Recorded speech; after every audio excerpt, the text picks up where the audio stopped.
E aí, até dentro disso, já das características dessa greve e como ela se constrói e tal, com certeza uma preocupação grande para os funcionários aqui da USP, que eu acho que pode ser um elemento determinante ou não para a maior adesão, é a discussão das retaliações, né? A gente aqui, infelizmente, tem um histórico recente de retaliações das nossas greves, com cortes de salário, etc. E aí eu queria saber um pouco como que está se dando essa dinâmica aí no caso de vocês. Pelo que eu entendi, essa greve sanitária, ela vai se dando por órgão, né, na medida em que em que tem as determinações do retorno. Mas em cada um desses órgãos, etc., houve retaliações, iniciativas de retaliações, houve possibilidade de negociação com, com as administrações, etc. Como que se dá essa dinâmica de negociação, de retaliações?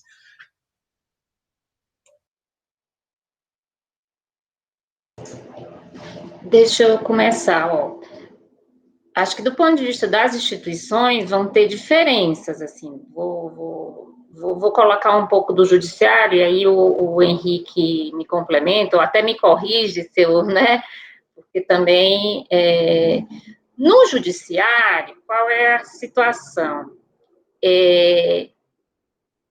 Já existia um certo grau de trabalho, não é nem trabalho remoto, mas em algumas situações existia algum certo grau de trabalho remoto, desigual no judiciário, por exemplo. Na trabalhista existia um certo grau de trabalho remoto, no eleitoral não existia. E aí eu queria até tocar num ponto que, sobre essa questão da pandemia, o trabalho presencial e o trabalho remoto, é bom deixar claro que a defesa é pela vida, pela segurança, pela saúde das pessoas, não significa, e as pessoas trabalhando no trabalho remoto, tem que ter um cuidado nosso sobre a questão do trabalho remoto, certo? Numa realidade sem a pandemia. Estou dizendo isso porque a gente precisa ter uma situação de diálogo depois, né? Eu acho que as pessoas e todo mundo, qual é as condições de trabalho num trabalho presencial e no trabalho remoto com a pandemia e o trabalho presencial e o trabalho remoto sem a pandemia, né? Então, não queria entrar no mérito da questão do trabalho remoto, mas sim da realidade do trabalho remoto diante de hoje. Diante dessa primeira observação, existia alguma conotação de teletrabalho em alguns tribunais, e o próprio tribunal já vinha fazendo algum esforço desse trabalho virtual, tanto é que tem a ver com essa questão da digitalização, né, dos processos e tal. Com isso, com a questão da pandemia, ele meio que se aproveitou um pouco desse contexto, né, e foi estabelecendo o trabalho remoto para todo mundo, como foi para todo mundo. Só que é que está essa questão das condições de trabalho, do trabalho remoto, das pessoas que foram para o trabalho remoto. A gente defende o trabalho remoto, mas a forma que o tribunal estabeleceu o trabalho remoto, ele também não deu condições ideais para que as pessoas pudessem trabalhar com com condições ideais de trabalho, né? Por exemplo, hoje a gente tem uma situação em que boa parte dos computadores, dos servidores que estão em trabalho remoto, são seu próprio computador. O ideal é que tivesse o tribunal identificado. Assim como a internet, a questão dos móveis, né? Então, isso ele não deu, né? Estou dizendo tudo isso porque, se a gente pegar as estatísticas dos tribunais, diante dessa realidade, mesmo antes da abertura que eles fizeram, do que estão fazendo e tal, existe uma questão da produção, da situação dos processos que estavam sendo feitos. Então, as pessoas estavam trabalhando, tinham os processos, certo? E com esses processos, e tendo essa produtividade, vamos dizer assim, o tribunal também não não está tendo uma situação de muita pressão, como corte de salário e tal. No TRE, por exemplo, ele fez uma portaria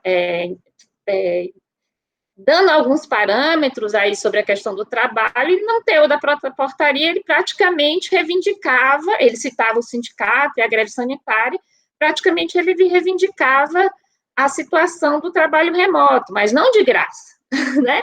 Ele reivindicava porque, do ponto de vista do orçamento, ele também estava tendo um orçamento menor, porque ele não dedicou parte do orçamento para esse trabalho que as pessoas estão fazendo em casa, né? Então, ele está...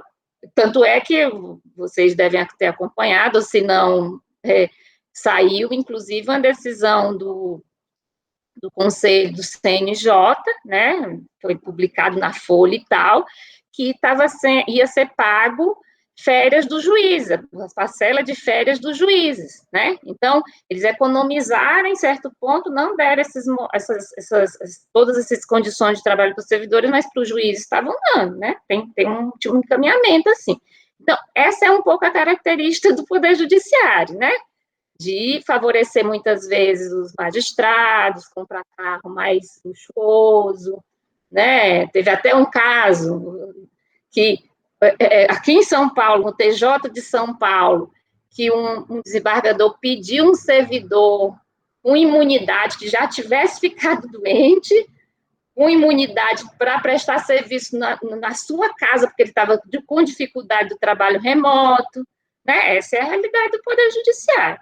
Nesse aspecto, não está tendo grandes pressões fortes. Existe a pressão mais intelectual, ideológica, por exemplo, é a pressão que existe no eleitoral, por exemplo, a pressão que existe no eleitoral, a questão das eleições, da questão as pessoas que são chefes de cartório, que ficam responsáveis pelo todo o processo de eleição lá para que a eleição aconteça, né?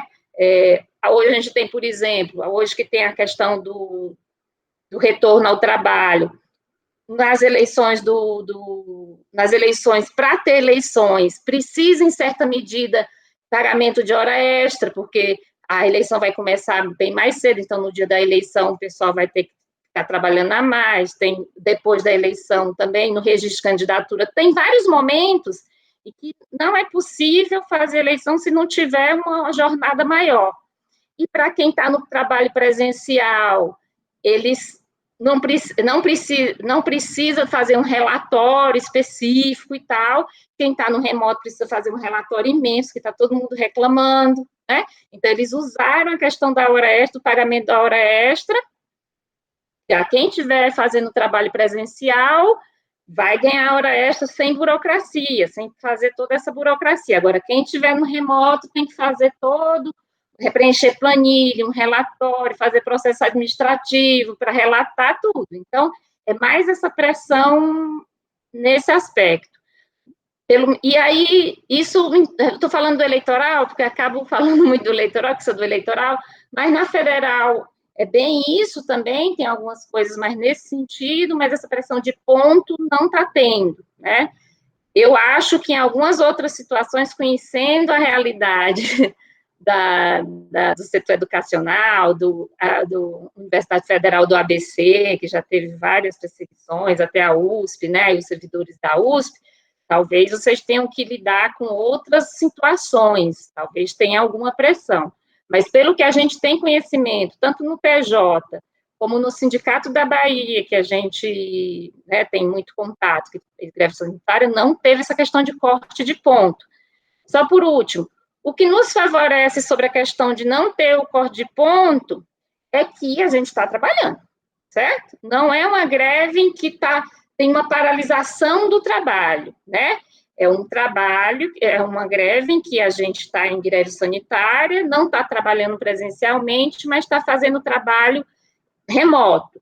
E está trabalhando, com todas as dificuldades. Depois a gente pode dizer mais um pouco como é que estão as dificuldades, inclusive, das mulheres nesse processo, mas está trabalhando, né? É isso.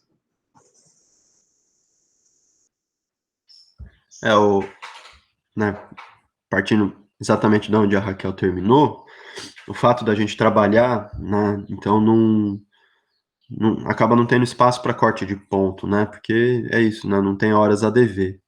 E aí a gente acaba esbarrando, sim, em alguns problemas que tem alguns trabalhadores, não sei se vai ser essa situação, os colegas aí da USP, mas tem alguns trabalhadores que não tem como fazer teletrabalho, que é um determinado trabalho muito específico.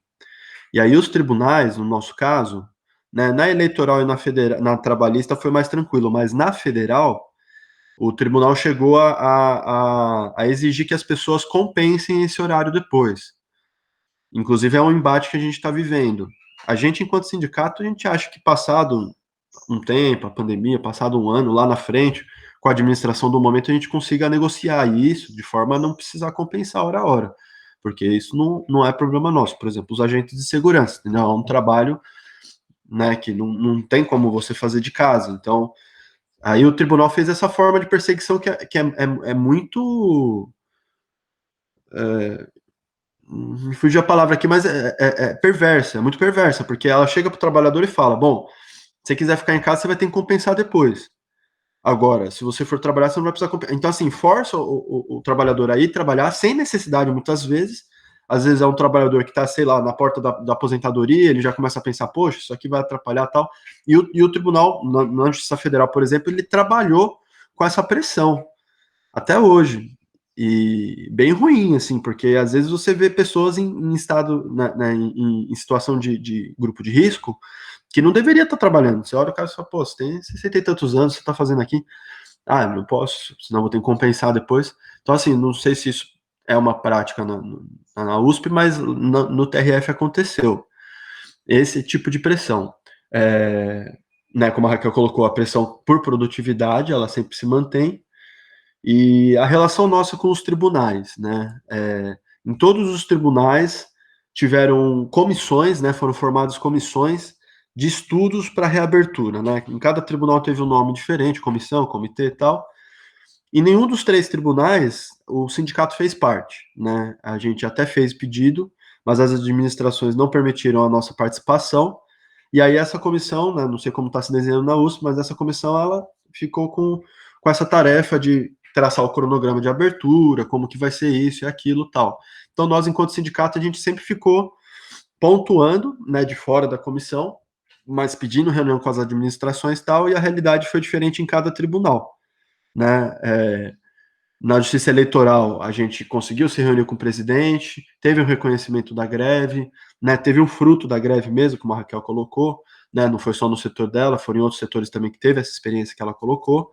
Na Justiça Federal já foi bem ruim, né, como a Raquel, antes da gente começar a entrevista, a gente estava falando aqui, mas, assim, foi um absurdo, né, as nossas diretoras da Justiça Federal se reuniram com o presidente do TRF3, Dr. Mairan. Ele foi categórico. Ele, assim, deixou claro pra gente, não, aqui não, a reabertura não tem nada a ver com atendimento, não tem nada a ver com produtividade. A reabertura no TRF3 diz respeito ao governo, ao Plano Mais São Paulo. Assim, ele mostrou um alinhamento ao Estado, assim, a política do governo Dória. E ainda, né, até fez ironia. Não, eu vou pegar todos os estudos que vocês estão me apresentando aqui, vou repassar para o governo, né, considerar no Plano Mais São Paulo. Tipo, assim, foi super desrespeitoso. Então, teve isso. E no TRT, demorou mais um pouco para ter esse processo de reabertura. Né, a gente também não fez parte da comissão, a gente pontuou de fora. Mas, assim, como já estava tendo a greve sanitária da federal e da eleitoral, a gente conseguiu fazer uma mobilização interessante ali, fez um manifesto e teve uma pressão bem forte no tribunal. E aí saiu uma resolução no TRT que acabou assim contentando bastante gente, né? Isso é uma situação, né, um tanto na situação da greve sanitária, porque você sempre vai estar ali puxando, você sempre vai estar no embate. E, por exemplo, essa resolução que saiu, ela foi fruto dessa pressão, né, Raquel? Ela foi, e assim, é a melhor situação do país, dos TRTs. Mas foi só graças à greve. Mas aí você olha e você fala, poxa, mas nem tem tanta gente em greve assim. Mas é porque não, assim, foi feita uma pressão inicial que não precisou. Então, isso é muito importante que vocês estão fazendo aqui. É esse momento de preparação da greve. Tem que trabalhar muito forte agora nessa pressão, porque surte efeitos, entendeu? Né, uma flexibilidade da administração, uma reunião, um procedimento, e é isso, né? Então, é muito nesse campo do... E por que a gente fala tanto isso, né? Porque é um modelo novo de greve. Não adianta. Se a gente for encarar a greve sanitária com a mesma expectativa da greve normal, natural, a gente vai se decepcionar, porque você não vê, você não sente a adesão.